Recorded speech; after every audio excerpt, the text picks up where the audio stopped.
Hi, John Goldsmith here. I'm trying something a little different today. I'm trying to do some video blogging and highlighting educational tools in a video format. We'll see how it goes, and if it proves popular, I'll try some more. The one I'm looking at today is a product called Edcanvas. It's a free online tool, much like Pinterest and other data gathering products. It's free, and this one seems to have a bit of an educational slant, although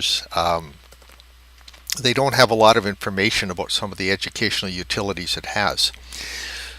It can be accessed by going to www.edcanvas.com, and it does require a sign up, and so I'm going to sign up for it right now.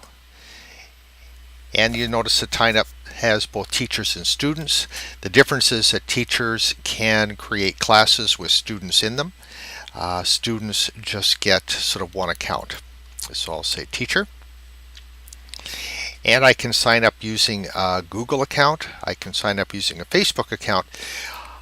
I'm going to sign up using their sign up features. I'm not really keen about linking my Facebook account or Google account to other third-party accounts because you're never actually sure how they're going to get used.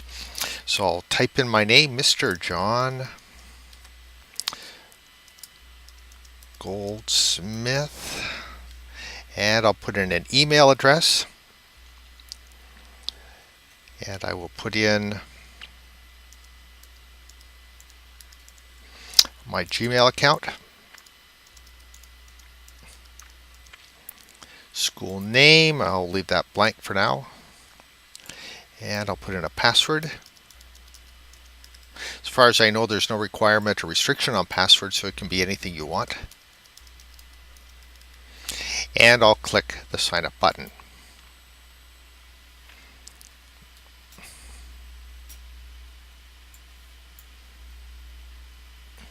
Oops, and I have my one password just came up, which will save my login information for me. And so here I am, my Canvas. And what it's going to allow me to do is to create a screen in which I can pull in video, pictures, text, and create a page full of resources. If I want to use with my students in the class, I can start creating students' accounts as well. So I can type in here, period, preschool, but I'll worry about that after. For now, we'll just go back and I'm going to create a canvas. And the way I do that is just by hitting this big plus sign over here, create your first canvas. And to help me out, I get a 30-second video that I can watch, and it goes through and gives me sort of a brief tutorial on how to create a canvas, but I'm going to show you how to do that here. So I'm going to create myself a lesson about, let's say, digital literacy. So I give it a title, say OK. And this is my canvas that I'm going to start creating on. And all I have to do is drag and drop from over here in the resource panel off to the right hand side. Now the resource panel is linked to a number of different web resources. So right now it's set to YouTube. And if I want to incorporate some YouTube videos, I simply make sure my YouTube button is selected. Type in my search criteria that I want to search some YouTube videos for. Click the search button, and now it goes through and pulls up a series of videos using the criteria of digital literacy. To use any one of these, I simply select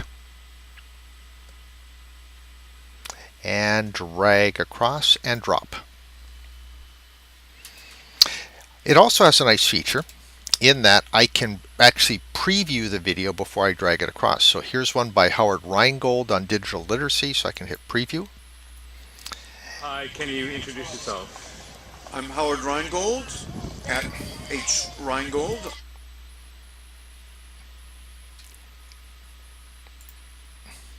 And so if I think I want that as part of my canvas, I can grab it and pull it across.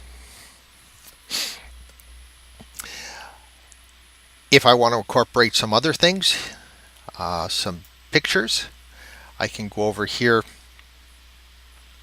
and click on the Google, and I either have the option of searching through its image library or doing a search on the web. So if I want to throw in a digital literacy picture, so preview it, okay, that's going to appear here. If I want to do an actual web search, here's one, a digital literacy tour by Google itself, so maybe I want to look at that first. And so this is a series of workshops that Google has created for users to become more digitally literate.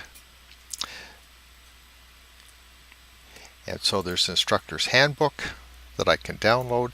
So this looks like a pretty good resource. Maybe I should include it as well. So I'll close it out, and I'll add that to my digital literacy collection of resources. And there it is. Perhaps digital literacy. This one is from the University Library of the University of Illinois. What is digital literacy? What is a digital learning librarian? And so there's some more information here. So I can choose to include that. Digital literacy, skills for 21st century learning. And that is from the Education Department of what? I'm not sure. Center for Children and Technology. So this one's a little dated, it's 2005, so maybe I'll bypass it. And so you can see how this sort of works. Just select the item over here, pull it across, and drop it. So by finding resources, and I have all sorts of places that I can pull from. If I know the URL of a resource already, I can simply type it in here and I can go to it immediately, and that's perhaps a little faster than doing a Google search. So for example, if I knew of, let's say, a Prezi that someone else had done on literacy, and I knew the address of that Prezi, I could type in the address. So let's see if I can find one.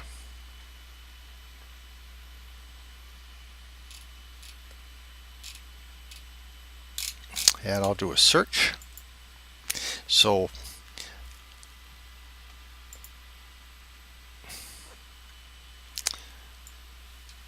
I have the URL of a Prezi that someone else has created that I would like to include.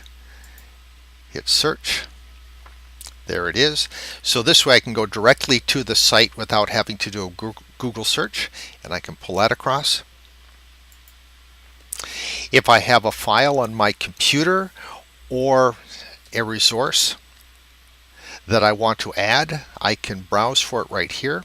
But you notice I've filled up all my rows. So at this point, I can either add another row of resources, or I can click one of these X's to delete the item that's there now. So I can delete it. I can move resources from one spot to another. I can browse and find an item. Let's say here's a zip file that I want to include. Oh, it's too big, so we have to find something a little smaller. That one is quite large. So I can go down here.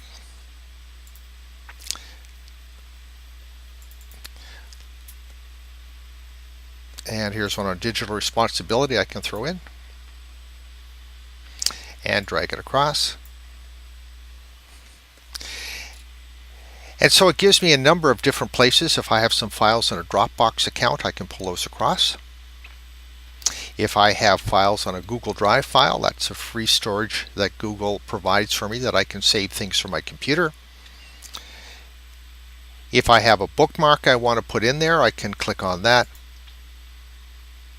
And I can even search back through my web history and find a link of a site that perhaps I visited while I was doing a search on the internet. So as you can see, it's really quite handy. Once it's done, I can go over here and add some color to it. I can come up with different templates. So for example, the way it's done now is a square, and that's a three tile by 2 tile. I can do a grid 2 by 2 bar trio. I can do a mosaic, so I can give my page a little bit different look and feel.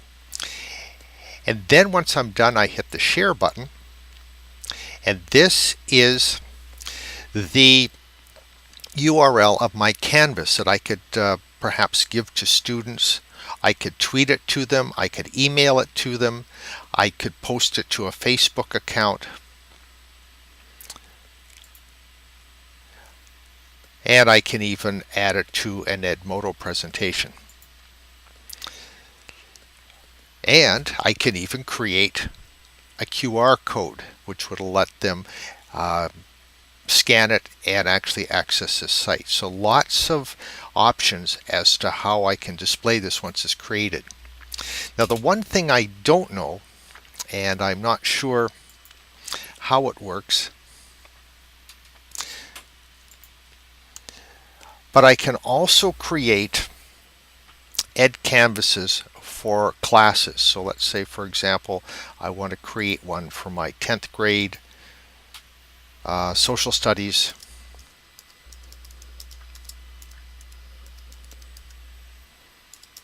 block 1 class.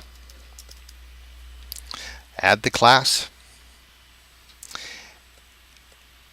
and I can then invite all the students who are in my social studies 10 class to go to the class area where they can create their own Edcanvases. So they could put together an Edcanvas based on research and resources that they have found doing their own research. What I don't know, however, is if those canvases are open to the general public or they can only be seen by members of the class and me as a teacher. That I haven't been able to determine. If I as a teacher have the ability to make them public or to keep them private, then I think that would be fantastic. So that, in a nutshell, is my Canvas. I hope you give it a try. I really like it, and I think it has tremendous potential for putting together resource pages to give students and for presentations to collect resources that can be given out to other people. It's really easy to use and it's free, and I hope you give it a try. Thanks for watching.